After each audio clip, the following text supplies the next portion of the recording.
Hello students. बच्चों, आज का हमारा टॉपिक क्या है? आज का टॉपिक है effect of dielectric on capacitance, है ना।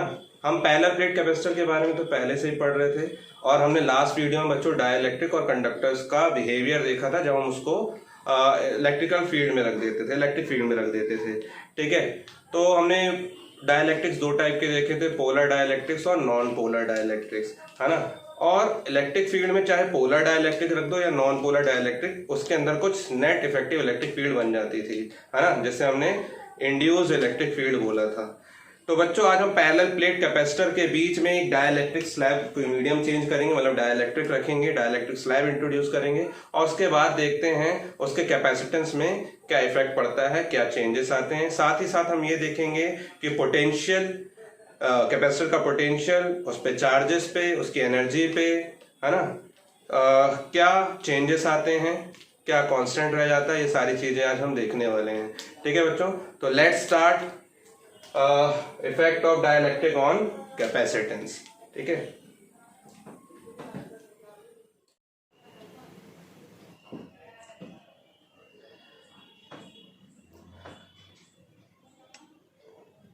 तो बच्चों हमने पैरेलल प्लेट कैपेसिटर देखा था। पैरेलल प्लेट कैपेसिटर में बच्चों हमने देखा था कि एक प्लेट थी जो कि क्या थी, पॉजिटिवली चार्ज थी, है ना, जो पॉजिटिवली यूनिफॉर्मली चार्ज थी, है ना। हमने इसको पूरे के पूरे पॉजिटिव चार्ज दे दी सपोज, और दूसरे में पूरे के पूरे इक्वल अमाउंट में बट ऑपोजिट पोलैरिटी के नेगेटिव चार्जेस थे, ये हमने देखा था, है ना। दूसरी हमने एक प्लेट और ले ली जिसका साइज इस प्लेट के साइज के इक्वल, मैं बोला प्लेट 1 है और ये प्लेट 2 है, तो प्लेट 1 का साइज जो है वो प्लेट 2 के साइज जितना ही था। ठीक है, और इस पे कौन से चार्जेस थे बच्चों? नेगेटिव चार्ज थे। जितने इसमें प्लस पॉजिटिव, मैंने बोला इस पे प्लस क्यू चार्ज है तो इसमें कितने होने चाहिए? माइनस क्यू चार्ज होने चाहिए। ठीक है, तो ये नेगेटिव चार्जेस हो गए इस पे, और इसको हमने एक बहुत ही स्मॉल डिस्टेंस से सेपरेट करके रखा हुआ था, है ना। हमने नाम ले दिया, सपोज वो क्या है, डिस्टेंस डी है। ठीक है, ऐसा करने से जब ये पॉजिटिवली चार्ज प्लेट है और ये नेगेटिवली चार्ज प्लेट है, एक बीच में इलेक्ट्रिक फील्ड फॉर्म हो गई थी। ठीक है ना, इलेक्ट्रिक फील्ड कितनी हो गई फॉर्म बच्चों? ये इलेक्ट्रिक फील्ड फॉर्म हो गई थी, ये सपोज, ठीक है, ये इलेक्ट्रिक फील्ड फॉर्म हो गई थी लाइक दिस। ठीक है, इलेक्ट्रिक फील्ड फॉर्म हो गई थी, जिसको आपने बोल दिया कितनी इलेक्ट्रिक फील्ड है, ये ई नॉट, ऊपर लिख दे रहा हूं ई नॉट। ठीक, और इसकी वजह से कुछ कैपेसिटेंस इसमें जनरेट हुआ था। ठीक है ना, इसका कैपेसिटेंस, पैरेलल प्लेट कैपेसिटर की कैपेसिटी जो थी, ना तो वो चार्ज पे डिपेंड करती थी कि प्लेट पे कितना चार्ज है, ठीक है, और ना ही इसके बीच के पोटेंशियल पे। इसके बीच का पोटेंशियल अगर मैंने बोल दिया कि वी नॉट डिस्टेंस से, वी नॉट पोटेंशियल डिफरेंस से मेंटेन्ड है सपोज, है ना, और बीच में मीडियम एयर है, इसलिए हम नॉट लगा दे रहे हैं यहाँ पे। तो वी नॉट पोटेंशियल डिफरेंस से ये दोनों ही प्लेट जो है वो क्या है, मेंटेन्ड है ना। इनके बीच का पोटेंशियल डिफरेंस वी नॉट है और बीच में मीडियम क्या है, एयर। तो कैपेसिटेंस क्या होता था जब मीडियम दो प्लेट्स के बीच में क्या होता था, एयर होता था। तो हमने देखा था क्या, C is equal to epsilon not A upon D, जहां पे C नॉट मैं यहाँ पे कर दे रहा हूं ताकि इससे पता चल जाएगा कि बीच में मीडियम क्या है, एयर है। तो उससे कैपेसिटेंस क्या हो जाता था, C not is equal to epsilon not A by D, जहां पे A क्या होता था, एरिया ऑफ प्लेट होता था, एरिया ऑफ प्लेट्स। ठीक है, और D क्या होता था, D सेपरेशन बिटवीन प्लेट्स, है ना, सेपरेशन बिटवीन प्लेट्स। ठीक है, और यहाँ पे जो सेपरेशन है ये इसके प्लेट के एरिया से, प्लेट के साइज से बहुत छोटा होता था। ठीक है ना, बहुत छोटा होता था ताकि फ्रिंजिंग जैसे इफेक्ट ना हो, नेग्लिजिबल मान के चले हम, है ना। बाहर जो फील्ड, इलेक्ट्रिक फील्ड जो कर्व्ड होके जा रही है एजेस से, एज इफेक्ट जिसे हम बोल रहे थे, उसको रिड्यूस करने के लिए हमने सेपरेशन क्या किया था, बहुत छोटा लिया हुआ था। ठीक है, अब ये हमने बोला, इसके क्वेश्चन नंबर 1 दे रहे हैं हम यहाँ पे। ठीक है, अब बच्चों इसको थोड़ा सा फील लाने के लिए मैं आपको बता दे रहा हूँ, प्लेट का एरिया है, अगर मान लो मैं कुछ ऐसा बनाने की कोशिश कर रहा हूँ ताकि आपको समझ में आए, थोड़ा सा फील आना चाहिए, है ना। अगर फील लाने के लिए मैं कुछ डायग्राम बनाऊं इस तरीके से, ये लाइक दिस, ये, है ना, फील लाने के लिए मैं कुछ डायग्राम बना रहा हूँ ऐसा। ठीक है, प्लेट, ये बच्चों प्लेट 1 हो गई और ये प्लेट 2 हो गई, है ना, ये प्लेट 2 हो गई और ये प्लेट 1। कुछ 3D डायग्राम बनाने की कोशिश कर रहा हूं ताकि फील आए। ठीक है, ये दो प्लेट्स हैं, है ना, ये दो प्लेट्स हैं बच्चों, देखो ये दो प्लेट्स हैं ऐसे, इन दो प्लेट्स के बीच में इलेक्ट्रिक फील्ड बन रही है और इनका एरिया सेम है और इन पे चार्जेस भी कैसे हैं बच्चों, सेम। मैंने बोला कि इस पे प्लस क्यू चार्जेस हैं, जैसे ये प्लेट है, प्लेट 1 है ना, इस प्लेट को नाम दे दिया प्लेट 1 और इस प्लेट को नाम दे दिया 2 और इसका एरिया भी ए, तो इसका एरिया भी क्या है ए, इस पे प्लस क्यू चार्ज है और इस पे हमने बोल दिया opposite charges in equal magnitude, क्या होगा प्लस क्यू चार्ज, उस पे माइनस क्यू चार्ज है और इनके बीच में फील्ड क्या बन रही है ई नॉट, है ना, ई नॉट इलेक्ट्रिक फील्ड बन रही है। तो फील्ड भी बना देता हूं मैं। देखिए फील्ड अगर बनेगी तो कैसे बनेगी, कुछ बनाने की कोशिश कर रहा हूँ लाइक दिस, ठीक है, कुछ इस तरीके से बनेगी, है ना, ये बात समझ में आ रही है आपको, ऐसे कुछ फील्ड बन रही होगी, है ना, ये फील्ड बन रही होगी ऐसे, ये ठीक है, और ये यहां से फील्ड बन रही होगी सपोज, यस, है ना। आपको समझ में आ रहा होगा, अच्छे से मैंने बनाने की कोशिश तो की है, अब इतना अच्छा ड्राइंग नहीं है मेरा, है ना। तो दो प्लेट्स हैं जिनके बीच में इलेक्ट्रिक फील्ड बनी हुई है, ठीक है, और इसके बीच में बच्चों अब मुझे मीडियम को, किसी और मीडियम को, है ना, एयर के अपार्ट किसी दूसरे मीडियम को, यानी कि एक डाइलेक्ट्रिक स्लैब, है ना, जिसका कोई डाइलेक्ट्रिक कांस्टेंट होगा, उसको मुझे बीच में दो प्लेट्स के बीच में इंट्रोड्यूस करना है ना, कुछ मोटाई का, कुछ थिकनेस वाला मैंने एक डाइलेक्ट्रिक स्लैब इंट्रोड्यूस करना है। तो सपोज मैं एक डाइलेक्ट्रिक स्लैब इसमें इंट्रोड्यूस करने वाला हूं, मैंने कर दिया सपोज दिस, ये, है ना, ये डाइलेक्ट्रिक स्लैब जिसकी कुछ थिकनेस होगी, है ना, जिसकी कुछ थिकनेस होगी, ठीक है, जिसकी थिकनेस मैंने बोल दिया टी मोटाई है इसकी, है ना, ये टी थिकनेस वाला एक मैंने डाइलेक्ट्रिक स्लैब दो प्लेट्स के बीच में इंट्रोड्यूस कर दिया, ठीक है। यहाँ पे मैं करके बता दे रहा हूं, सपोज ऐसे, लाइक दिस, ऐसे कुछ इस तरीके से, ठीक है। ये ड्राइंग बहुत खराब है बच्चों मेरी, आप लोग बुरा मत मानिएगा, ठीक है।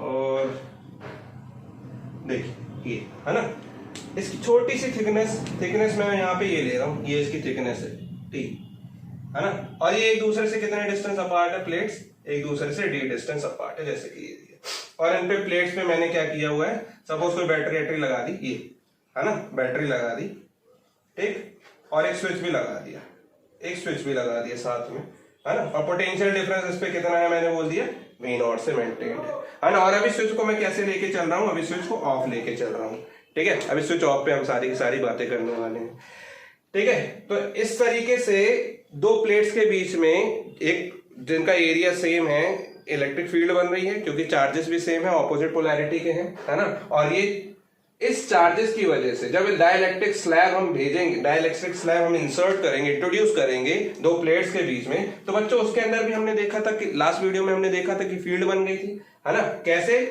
क्यों, क्योंकि जब ये फील्ड, जैसे ही हमने इसको इलेक्ट्रिक फील्ड में रखा, इसके लिए, इस डाइलेक्ट्रिक स्लैब के लिए ये जो E0 है वो अप्लाइड फील्ड हो गई, इस पे अप्लाई हो रही है ना, तो अप्लाइड फील्ड हो गई, तो फील्ड की वजह से डाइलेक्ट्रिक क्या हो जाएगा, पोलराइज हो जाएगा। डाइलेक्ट्रिक क्या हो जाएगा बच्चों, डाइलेक्ट्रिक गेट्स पोलराइज्ड, ठीक है। और ड्यू टू पोलराइजेशन यहां पे सारे के सारे negative charge, induce negative charge appear हो जाएंगे, और इस साइड सारे के सारे net induced positive charge appear हो जाएंगे। और इन इंड्यूस चार्ज की वजह से, पोलराइजेशन की वजह से इंड्यूस चार्ज अपीयर हुए, और इस इंड्यूस चार्ज की वजह से एक फील्ड बनेगी ऑपोजिट डायरेक्शन में, अप्लाइड फील्ड के ऑपोजिट डायरेक्शन में एक फील्ड बन गई आपकी, ठीक है, ये, ठीक है, जिसको आपने क्या बोला था, ईपी मतलब इंड्यूस्ड इलेक्ट्रिक फील्ड, ईपी यानी कि इंड्यूस्ड इलेक्ट्रिक फील्ड, है ना। ये इंड्यूस चार्ज इलेक्ट्रिक फील्ड को, इस इंड्यूस इलेक्ट्रिक फील्ड को इंक्रीज कर रहे थे, जिसकी वजह से नेट इलेक्ट्रिक फील्ड जो थी इसके अंदर, क्योंकि बाहर भी एक फील्ड है, उसके ऑपोजिट डायरेक्शन में ये वाली फील्ड है, तो वेक्टर है दोनों, तो क्या होगा ऑपोजिट डायरेक्शन में, तो क्या हो जाएगा, दोनों सब्सट्रैक्ट हो जाएंगी, और नेट इलेक्ट्रिक फील्ड जो बनेगी, तो हमने देखा था बच्चों, नेट इलेक्ट्रिक फील्ड जो बन रही थी बीच में, वो कितनी बन रही थी, E, जिसको हमने बोला E0 माइनस EP, है ना, E कितनी है, E0 माइनस EP, और इस E को हमने बच्चों क्या बोला था, रिड्यूस्ड इलेक्ट्रिक फील्ड, E को हमने क्या बोला था बच्चों, reduced electric field, reduced electric field. ठीक है, तो बच्चों अब यही हमको देखना है कि जब हम डाइलेक्ट्रिक स्लैब को इंट्रोड्यूस करते हैं तो अंदर फील्ड तो बन गई ऑपोजिट डायरेक्शन में, तो कैपेसिटेंस में क्या फर्क पड़ा होगा, है ना। अब कैपेसिटेंस चेंज हुआ होगा तो उस कैपेसिटेंस को हमको निकालना है। तो बच्चों हमने देखा सबसे पहले कि इसके अंदर फील्ड बन गई, लेकिन बाहर अभी भी फील्ड कितनी है, इलेक्ट्रिक फील्ड E नॉट है यहाँ पे, और अंदर कितनी है E नॉट माइनस EP।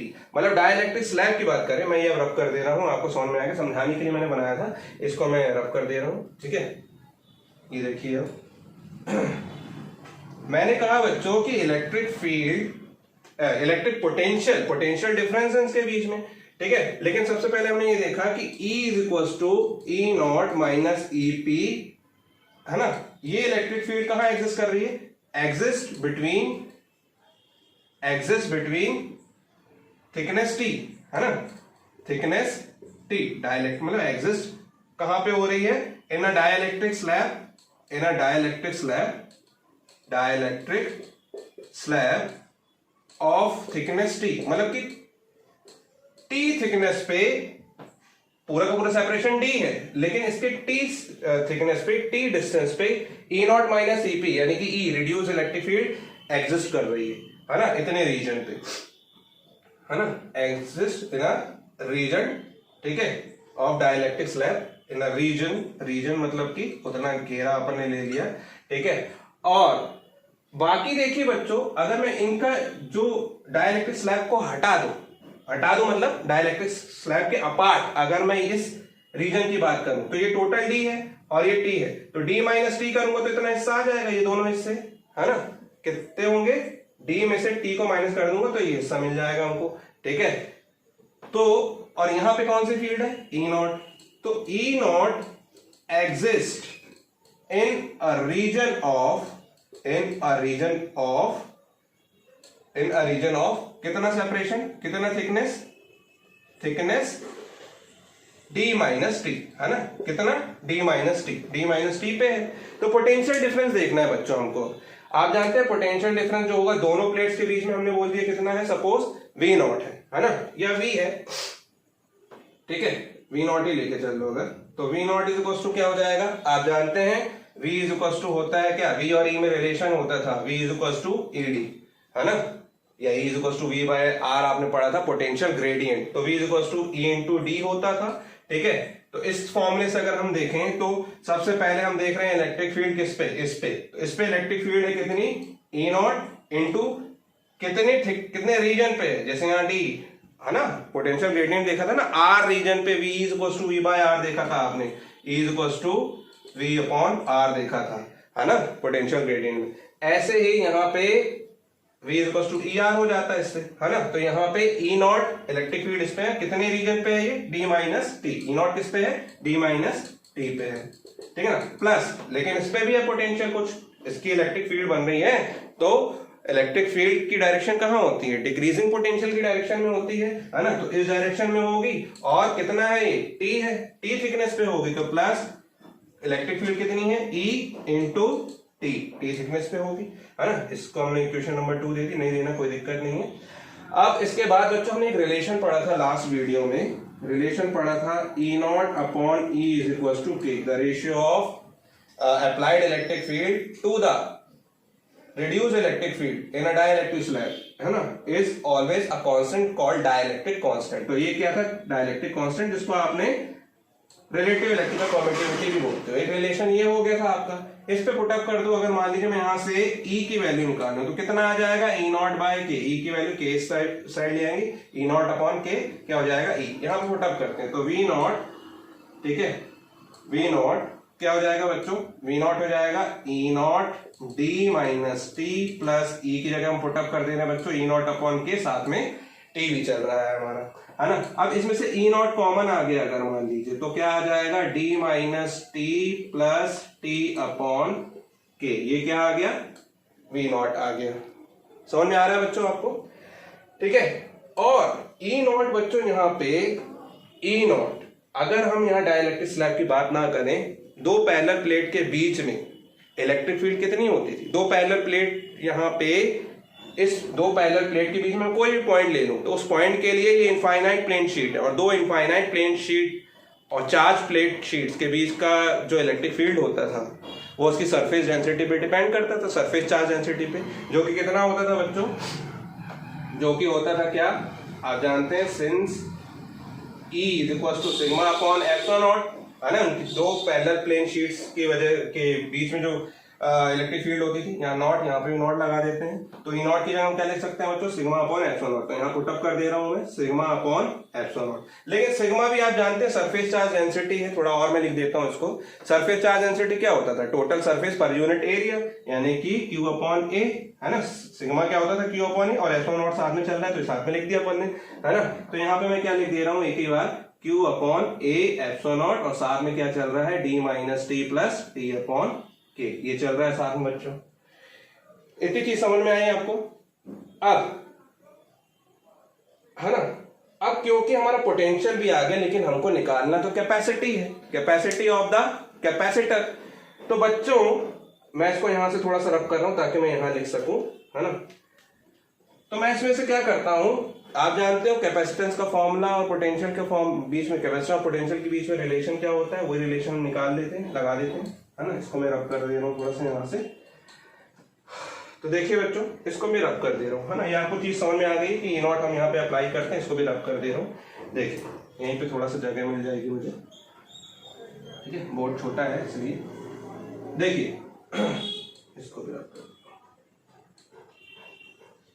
देखिए तो ये वी नॉट क्या हो जाएगा बच्चों, V not is equal to की, हाँ तो वी नॉट तो हम लिख चुके हैं, है ना। कैपेसिटेंस, कैपेसिटेंस का फॉर्मूला क्या होता है, as we know, as we know capacitance. अब कैपेसिटेंस क्या होगा, कैपेसिटेंस चेंज हो चुका होगा क्योंकि हमने डाइलेक्ट्रिक स्लैब इंट्रोड्यूस कर दिया, तो कैपेसिटेंस कुछ चेंज होगा, तो हमने नाम दे दिया C is equal to Q upon V। Capacitance को C नाम दे दिया, है ना। जब एयर था तो C नॉट था, अभी हमने Q दे दिया, C दे दिया। C इज इक्वल टू क्या होगा, Q अपॉन V। चार्जेस क्या होते हैं, चार्जेस सेम रहेंगे, चार्जेस चेंज नहीं होंगे, ठीक है। और पोटेंशियल हमने बोल दिया, पोटेंशियल कितना है, V नॉट। तो V नॉट की जगह हम ये वैल्यू पुटअप कर देते हैं, तो क्या आ जाएगा बच्चों, C is equal to Q, और V नॉट की वैल्यू यहां से पुटअप कर देंगे तो क्या आ जाएगा, Q A एप्सिलॉन नॉट, और नीचे क्या, D minus T plus T upon के, है ना। तो Q से Q कैंसिल हो गया, C इज इक्वल टू आया A epsilon not D minus T plus T upon K, ये आ गया बच्चों, ठीक है। और इसमें से अगर मैं D कॉमन ले लूं तो A epsilon not D, A epsilon not upon epsilon not A upon D बन जाएगा यहाँ पे, है ना। तो ये फॉर्मूला C नॉट आ जाएगा वहां पे, तो D नीचे से कॉमन ले रहा हूं मैं, ठीक है।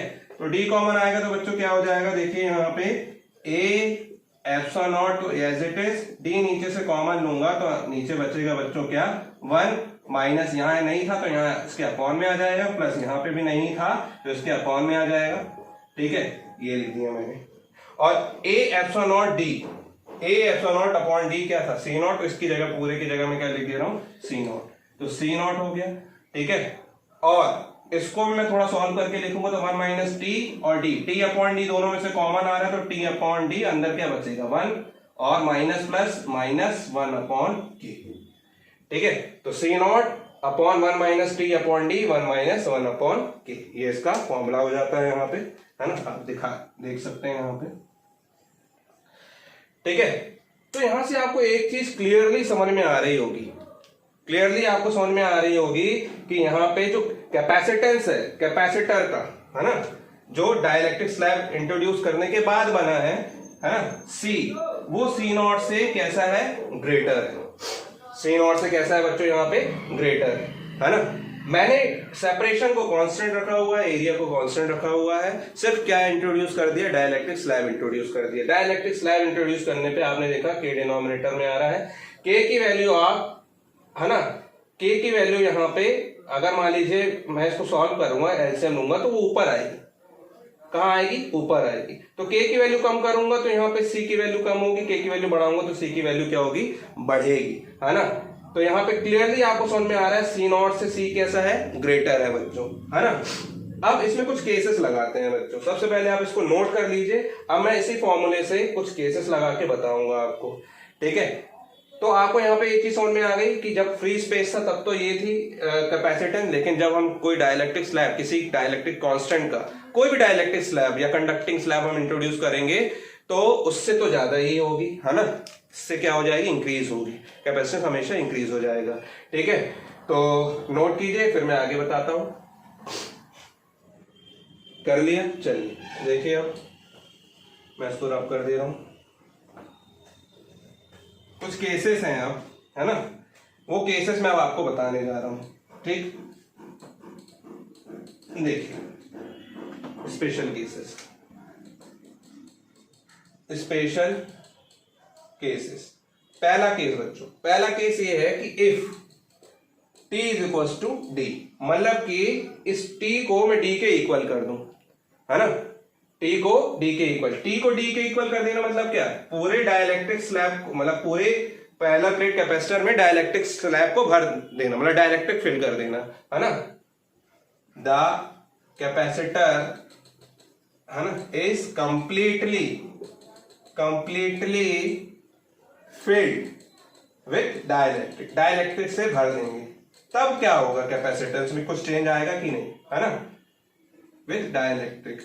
ठीक है, देन तब क्या होगा, तो अभी हमने फॉर्मूला निकाला C is equal to what, C not upon 1 minus T upon D 1 minus 1 upon T, ये निकाला हमने, है ना। अब T की जगह आप क्या पुटअप कर देना है, D, T equal to D put up कर देना है बच्चों, है ना। तो ये हो जाएगा बच्चों C is equal to what, C not upon 1 minus D upon D 1 minus 1 upon K, है ना, D से D कैंसिल, तो सॉल्व करने पे बच्चों हो जाएगा C नॉट 1 माइनस 1, 1 से 1 cancel, minus minus plus 1 upon K, 1 upon K जो कि क्या हो जा रहा है, K के साथ मल्टीप्लाई में आ जा रहा है, यानी कि C इज इक्वल टू हो जाता है क्या, K C नॉट। तो ये बच्चों आप तो पहले ही देख चुके हो कि डाइलेक्ट्रिक कांस्टेंट जो होता है वो हमेशा क्या होता है, रेशियो होता है किसका, ratio of the capacitance when some medium is introduced between the parallel plate capacitor, है ना, parallel plate to the capacitance when air is as a medium in between the parallel plates, है ना। तो ये क्या हो जाएगा, C अपॉन C नॉट। इससे बात पता चल रही है बच्चों कि जब एयर था मीडियम बीच में और फिर आपने डाइलेक्ट्रिक स्लैब भर दिया, तो कैपेसिटेंस जो है वो K टाइम, यानी कि उस डाइलेक्ट्रिक कांस्टेंट, डाइलेक्ट्रिक जो आपने भरा है उसका K टाइम्स क्या हो गया, है ना, मतलब कि उस पहले जब कैपेसिटेंस क्या था, कैपेसिटेंस C नॉट था जब एयर मीडियम था, और फिर आपने डाइलेक्ट्रिक स्लैब भर दिया तो K टाइम्स क्या हो जाएगा, इंक्रीज, उस डाइलेक्ट्रिक कांस्टेंट के जितना ही, मतलब कि मल्टीपल में क्या हो जाएगा, कैपेसिटेंस इंक्रीज हो गया। तो यहाँ पे आपको एक चीज ये समझ में आ गई। और दूसरा केस बच्चों, दूसरा केस अगर मैं देखूं यहाँ पे, है ना, केस 2 यही बता दे रहा हूं मैं आपको, केस 2, अगर मान लीजिए मैं बीच में डाइलेक्ट्रिक की जगह कंडक्टिंग स्लैब इंट्रोड्यूस कर दूं, है ना, if conducting slab instead of dielectric slab is introduced between the plates of the parallel plate capacitor, है ना, between the plates of parallel plate capacitor. तो आप जानते हैं बच्चों डाइलेक्ट्रिक कांस्टेंट कंडक्टिंग स्लैब, यानी कि कंडक्टर का डाइलेक्ट्रिक कांस्टेंट कितना होता है, इन्फिनिटी। पुटअप कीजिए इस फॉर्मूले पे, तो C इज इक्वल टू हो जाएगा बच्चों what, C not 1 minus T upon D 1 minus 1 upon what, infinity. 1 upon infinity 0 होता है, तो C is equal to C not 1 minus T upon D 1 as it is रहेगा। तो ये आ जाएगा बच्चों C is equal to what, C not 1 minus T upon D। ये क्या होगा, ये कब का है, जब कोई कंडक्टिंग स्लैब आप इंट्रोड्यूस करेंगे उसमें, है ना। तो इससे भी आपको पता चल रहा है कि C जो होगा वो क्या होगा, C नॉट से ग्रेटर, मतलब कैपेसिटेंस तब भी क्या होगा, इंक्रीज होगा, है ना। जब एयर बीच में मीडियम है और आपने कोई कंडक्टिंग स्लैब इंट्रोड्यूस कर दिया तो कैपेसिटेंस बढ़ जाएगा। बात समझ में आ रही है। जबकि हमने डी को अभी कैसा रखा हुआ था वैसे ही पहले जैसे कांस्टेंट, मतलब उतने ही टी थिकनेस वाला हमने कंडक्टिंग स्लैब जब डाल दिया था तब। और यही अगर मान लीजिए आप इसको भी फिल कर दोगे पूरा, तो पूरा का पूरा फिल कर दोगे तो पूरा ही कंडक्टर बन जाएगा, है ना। तो 1 माइनस 1 क्या हो जाएगा, अगर मान लीजिए इसको भी आपने क्या कर दिया, टी इक्वल टू डी कर दिया, तो सी इक्वल टू क्या हो जाएगा, सी नॉट अपॉन 1 माइनस 1, टी से डी कैंसिल हो जाएगा 1, यानी कि 1/0 इन्फिनिटी। तो कैपेसिटेंस तो बहुत ज्यादा हो जाएगा, इनफाइनाइट कैपेसिटी वाला। कंडक्टर की कैपेसिटी कितनी होती है? इनफाइनाइट होती है ना। इनफाइनाइट कैपेसिटी का कंडक्टर बन जाएगा, ये पैरेलल प्लेट कैपेसिटर बन जाएगा, है ना। तो ये दो केस थे बच्चों जो आपको समझ में आ गए होंगे। जल्दी से नोट कीजिए। अब मैं आपको, क्योंकि कुछ नोटेशन है वो बताने वाला हूं, लेकिन उससे पहले मैं आपको, अगर मान लीजिए कंडक्टर, जैसे कि आपने बोला कि ये कंडक्टर में इसको अलग से भी डेरिवेशन किया जा सकता है ना। इसका एक अलग से डेरिवेशन, जैसे कि ये तो हमने इसमें केस लगा के बता दिया। एक अलग से अगर आपको निकालना है डेरिवेशन के कंडक्टिंग स्लैब बीच में इंट्रोड्यूस कर दिया है तो बताइए, तो उसका ही मैं बता देता हूं, है ना। तो ये नोट कर लीजिए जल्दी से, मैं बताने वाला हूं आपको। चलिए, हो गया। देखिए अब मैं क्या कर रहा हूं, एक कंडक्टिंग स्लैब इंट्रोड्यूस करवा दे रहा हूं। तो इतना ही आना चाहिए आंसर, C = C0 1 - T/D, है ना। चेक कर लेते हैं जल्दी से, है ना, इसका क्या फंडा है। ठीक है, तो अभी भी हमने क्या लिया हुआ है, बीच की जो सेपरेशन है वो D ही लिया हुआ है, लेकिन अब ये डाइलेक्ट्रिक नहीं है। ठीक है, अब ये क्या है, कंडक्टर। क्या है, कंडक्टर, है ना। इसको हमने नाम दे दिया बच्चों, क्या, कंडक्टर, कंडक्टिंग स्लैब। ठीक है, तो बच्चों जब हम कंडक्टिंग स्लैब इंट्रोड्यूस करते हैं बीच में, तो आप जानते हैं एक चीज, जब आप कंडक्टिंग स्लैब इंट्रोड्यूस करते हैं, है ना, तो इलेक्ट्रॉन जो है इसके, फ्री इलेक्ट्रॉन्स कंडक्टर के, वो क्या होके मूव होके सारे के सारे यहां अपियर हो जाएंगे, पॉजिटिव चार्ज से अट्रैक्ट होके यहां अपियर होने लग जाएंगे, है ना। और वहां पे डेफिशिएंसी ऑफ इलेक्ट्रॉन की वजह से, यहां तो ये एक्सेस हो गए, डेफिशिएंसी ऑफ इलेक्ट्रॉन की वजह से यहां सारे के सारे पॉजिटिव चार्ज हो जाएंगे। ठीक है ना।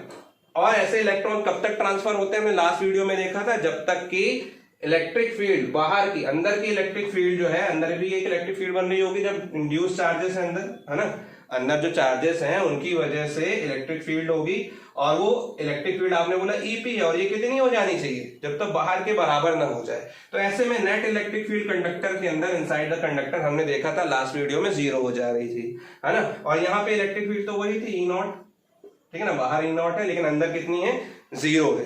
तो उस कंडीशन पे आपने भी तो निकाला हुआ है C = C, आप जानते हैं C0, जब बीच में मीडियम क्या था, एयर था, ठीक है, तब कितना था ये, ε0 A/D, ठीक है। लेकिन जब आपने कंडक्टिंग स्लैब इंट्रोड्यूस कर दिया, तब क्या होगा, कंडक्टिंग स्लैब इंट्रोड्यूस कर दिया तो सबसे पहले पोटेंशियल निकालोगे। तो पोटेंशियल क्या होगा बच्चों, इसके बीच का पोटेंशियल जो होगा वो कितना होगा, ये अभी भी D-T पे है ना। तो D-T पे इलेक्ट्रिक फील्ड कितनी है, E0 प्लस E × T, तो E तो आपकी 0 है ना। इस पे जो इलेक्ट्रिक फील्ड आपने बोल दिया कितनी है, 0, तो 0 × T, तो V = क्या हो गया, E0 D-T। और E0 आपने बोला क्या है, E0 = σ/ε0, है ना। तो V = σ/ε0, और सिग्मा भी आपने क्या बोला, Q/A, surface charge density, Q/A0, तो ये आपने बोल दिया Q/A0 D-T। ठीक है, अब Q = क्या होता है बच्चों, CV, तो V = क्या हो जाएगा, Q/C, वैल्यू पुटअप कर दीजिए, सॉरी, C = क्या हो जाएगा, Q/V, तो V की जगह वैल्यू पुटअप कर दीजिए, तो Q, और इस हाथ में आ जाएगा A/0, यहाँ Q, और यहाँ पे D-T। तो Q से Q कैंसिल हो गया, यहाँ से D कॉमन ले लीजिए, तो D कॉमन लोगे तो A/0, और यहाँ पे D कॉमन लोगे तो अंदर आएगा बच्चों 1 - T/D, क्योंकि T के साथ नहीं था तो डिनोमिनेटर में आ गया। A/0D क्या है, A/0D जो है वो C0 है, तो बच्चों ये आ गया आपका C0/1 - T/D। तो यही तो था बच्चों, है ना। तो आपको अलग से डेरिवेशन करना है, कंडक्टिंग स्लैब जब इंट्रोड्यूस करते हैं तो कुछ इस तरीके से आ जाता है। ठीक है, तो बच्चों पैरेलल प्लेट, चाहे dielectric slab parallel plate capacitor में दो प्लेट्स के बीच में इंट्रोड्यूस कर दो, चाहे डाइलेक्ट्रिक स्लैब कर दो, चाहे कंडक्टिंग स्लैब कर दो, कैपेसिटेंस बोथ द केसेस क्या होगा, इंक्रीज होगा। लेकिन पोटेंशियल डिफरेंस का क्या होगा, चार्जेस का क्या होगा, बीच में इलेक्ट्रिक फील्ड का क्या होगा, ठीक है, एनर्जी का क्या होगा, तो ये हम अब देखने वाले हैं। और एक चीज और, अभी हमने जो बात की, हमने ये बात की कि जब हमने इसको चार्ज किया, ये चार्ज कंडक्टर था, चार्ज आपका कैपेसिटर था, तो इसके बीच में हमने जो इलेक्ट्रिक फील्ड दी थी, जो पोटेंशियल डिफरेंस मेंटेन किया था, उसके लिए हमने बैटरी लगाई थी। तो बैटरी ऑफ होगी तो क्या होगा, बैटरी ऑन होगी तो क्या होगा, कुछ मैं यहाँ पे आपको बताने वाला हूँ। तो इसको नोट कर लीजिए जल्दी से। तो देखिए, जब हम कैपेसिटर के बीच, जो हमने कैपेसिटर के प्लेट्स के अक्रॉस जो हम बैटरी लगाई, उस बैटरी को हमने अभी ऑफ रखा हुआ है ना। तो और उसके बीच में हमने डाइलेक्ट्रिक, दो प्लेट्स के बीच में डाइलेक्ट्रिक स्लैब इंट्रोड्यूस कर दिया है। तब क्या फर्क पड़ता है, तब हम देखते हैं बच्चों। हमने देखा कि जब हम दो प्लेट्स के बीच में जब हमने कुछ पोटेंशियल डिफरेंस दिया हुआ है, ठीक है, जिसमें अभी स्विच ऑफ रखा हुआ है, तो पोटेंशियल डिफरेंस, ठीक है, पोटेंशियल डिफरेंस, सबसे पहले हम चार्ज की बात करते हैं। तो चार्ज तो कोई चेंज नहीं होंगे, क्योंकि हमने पहले से ही चार्ज कंडेंसर रखा हुआ है, तो उसमें कोई चेंज नहीं आएगा, है ना। तो चार्ज रिमेन्स कांस्टेंट। सबसे पहले तो पहली बात करेंगे, charge remains constant. Charge remains constant, charge में कोई चेंज नहीं होने वाला, ठीक है ना। और कैपेसिटी हमने बात कर ली पहले कि इलेक्ट्रिक डाइलेक्ट्रिक स्लैब इंट्रोड्यूस करेंगे तो इंक्रीज होगा। तो कैपेसिटी, सबसे पहले कैपेसिटी इंक्रीजेस, कैपेसिटी इंक्रीजेस, ठीक है ना। कैपेसिटी इंक्रीज हो चुकी थी क्योंकि सी हमने अभी ग्रेटर देन सी नॉट पढ़ा था, ठीक है। अब क्योंकि चार्ज कांस्टेंट है, Q = CV से अगर हम देखें, चार्ज कांस्टेंट है ना, और कैपेसिटी इंक्रीज हो रही है। तो आप जानते हैं चार्ज कांस्टेंट है, ये कांस्टेंट हो गया, यानी कि CV = कांस्टेंट है ना। तो V directly proportional to, inversely proportional to क्या होगी, C। अगर आप कैपेसिटी इंक्रीज कर रहे हो तो पोटेंशियल डिफरेंस क्या होगा, डिक्रीज। तो थर्ड पॉइंट हो गया आपका, पोटेंशियल डिफरेंस डिक्रीजेस, है ना, पोटेंशियल डिफरेंस डिक्रीजेस, ठीक है। तो ये तो होगा ही ऑब्वियसली, क्यों, क्योंकि जब हम जैसे डाइलेक्ट्रिक स्लैब बीच में इंट्रोड्यूस करेंगे तो बीच में इलेक्ट्रिक फील्ड क्या होगा, इलेक्ट्रिक फील्ड बन गई। इलेक्ट्रिक फील्ड जब बन गई, है ना, तो अपोज करने लग गई, क्योंकि जो डायपोज से, वो डायपोज के नेगेटिव चार्जेस यहाँ अपियर हो गए थे, पॉजिटिव चार्ज वहां अपियर हो गए थे उस साइड, है ना। तो उसकी वजह से रिड्यूस इलेक्ट्रिक फील्ड बनी थी। तो चौथा पॉइंट तो ये भी आ गया, जिसकी वजह से पोटेंशियल भी क्या हो रहा था, कम हो रहा था, है ना। तो ठीक है, चौथा पॉइंट भी हमको मिल गया। पोटेंशियल डिफरेंस तो across, potential difference decreases, sorry decreases लिखना था, है ना। तो पोटेंशियल डिफरेंस क्या हो गया, डिक्रीजेस। और इलेक्ट्रिक फील्ड भी क्या होगी, फिर डिक्रीज होगी, है ना। इलेक्ट्रिक फील्ड भी क्या होगी, डिक्रीजेस। क्यों, क्योंकि आपने पढ़ा हुआ है फॉर्मूला पढ़ा हुआ है, E = V/D। अब सेपरेशन तो हमने कांस्टेंट रखा हुआ है ना, इसके बीच में सेपरेशन कांस्टेंट रखा हुआ, तो E directly proportional to V। अगर पोटेंशियल डिफरेंस डिक्रीज हो रहा है तो E भी क्या होगा, डिक्रीज होगा। तो अभी तो हमने पढ़ लिया था, E क्या हो रहा है, डिक्रीज हो रहा है, इलेक्ट्रिक फील्ड रिड्यूस हो रही है, ठीक है। और एक चीज और बच्चे, ठीक है, यहाँ पे जैसे E = हमने पढ़ा था E0/E/K, ठीक है, E0/E/K।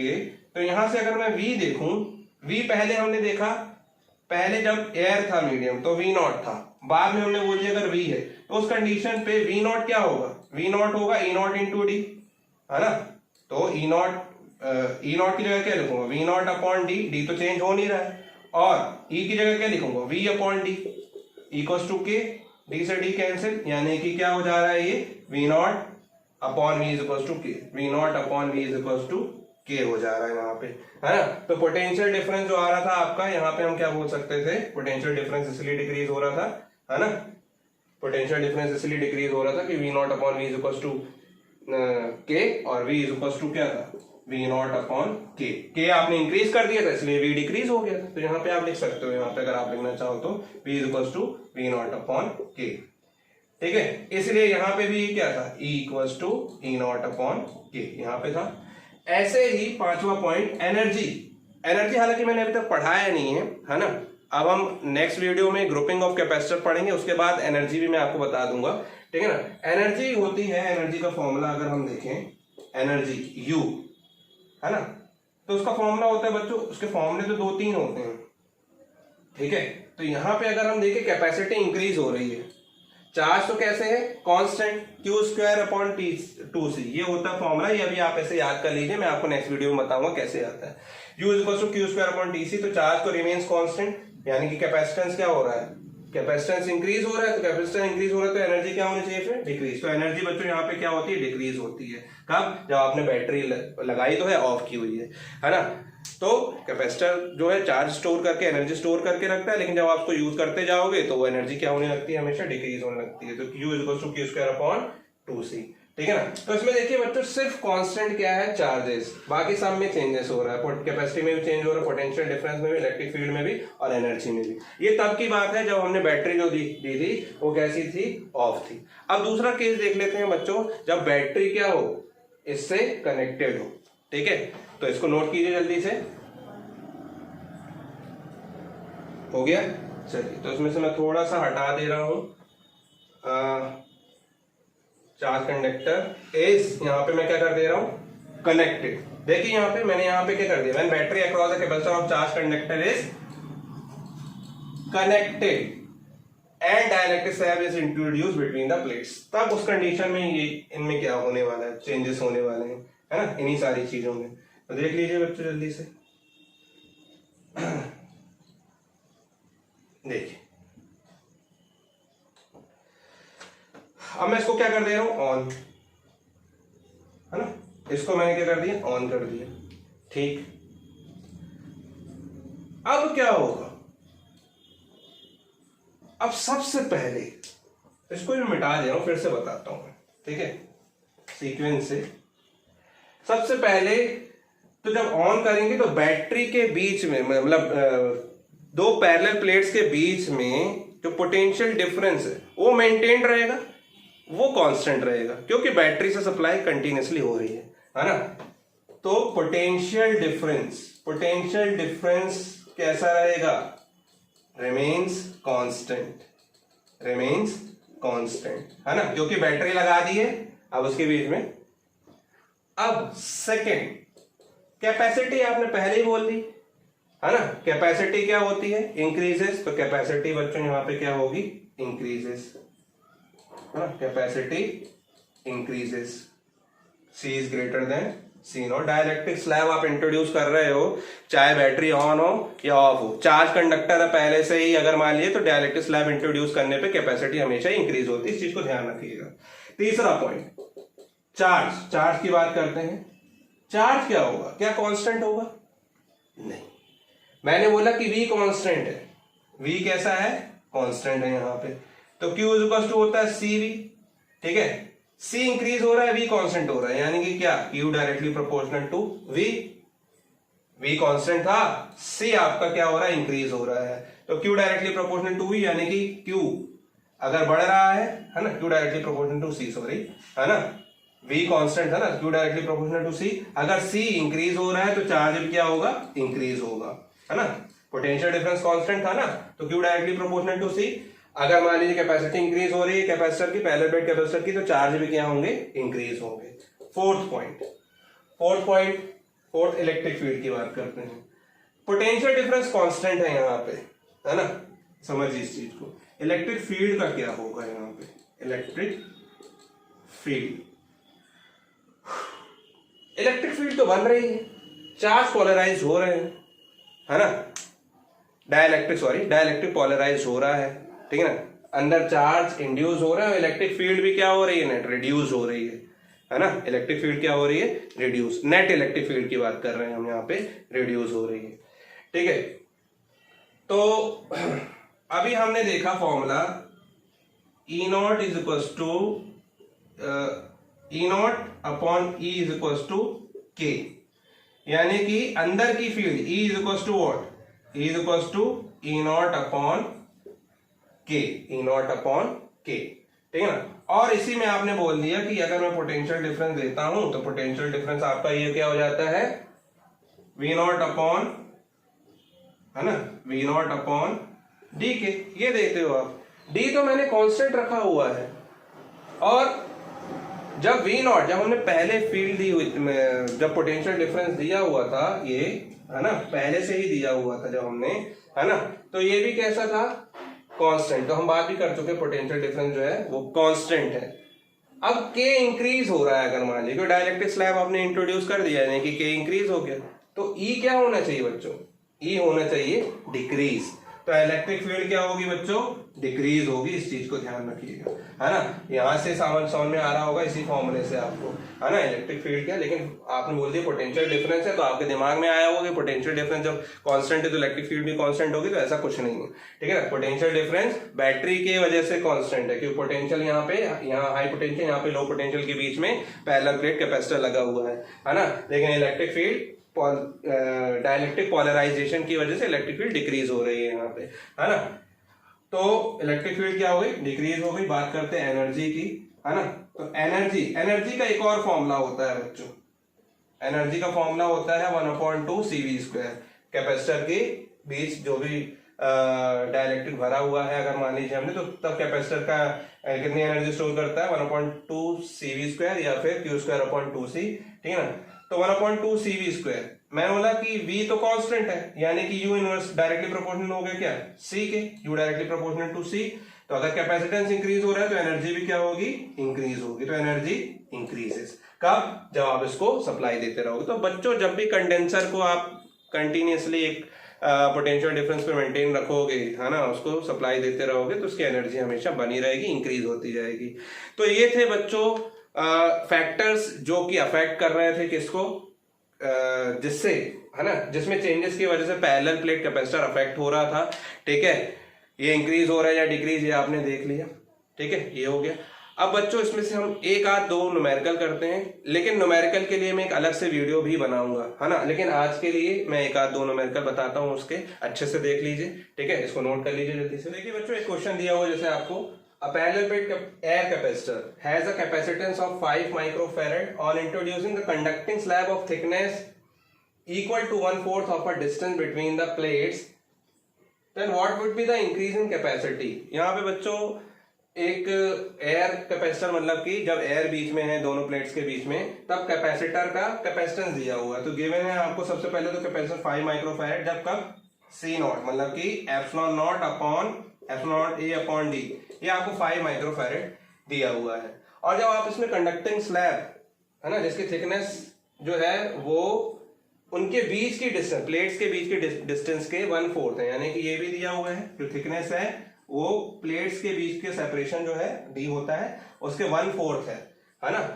उतने साइज का जब कंडक्टिंग स्लैब आप इंट्रोड्यूस कर देते हैं, तब what will be the increase in capacity, capacity कितनी इंक्रीज हो जाती है, वो आपको बताना है ना। तो आप जानते हैं कैपेसिटी इंक्रीज होने के बाद कितनी हो जाती है, आपने देखा था C0 अपॉन, जब कंडक्टिंग स्लैब का फॉर्मूला लगा देंगे, अपॉन 1 - T अपॉन D, है ना। C0 upon 1 - T upon D।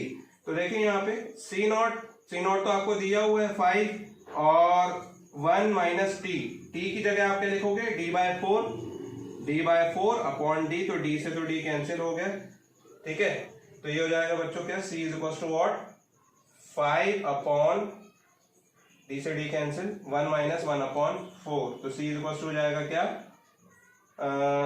5, 4 - 1, 3 upon 4, है ना, 3 अपॉन 4, 5 4 जा 20 अपॉन 3, यानी कि 3 6 जा 18, और फिर 3 6 जा 18, 6.667 माइक्रोफैराड, है ना। तो C आ गया बच्चों कितना, 6.667 माइक्रोफैराड कैपेसिटी आ गई किसकी, कंडक्टिंग स्लैब, जब आपने इंट्रोड्यूस किया था, है ना, कितने थिकनेस वाला।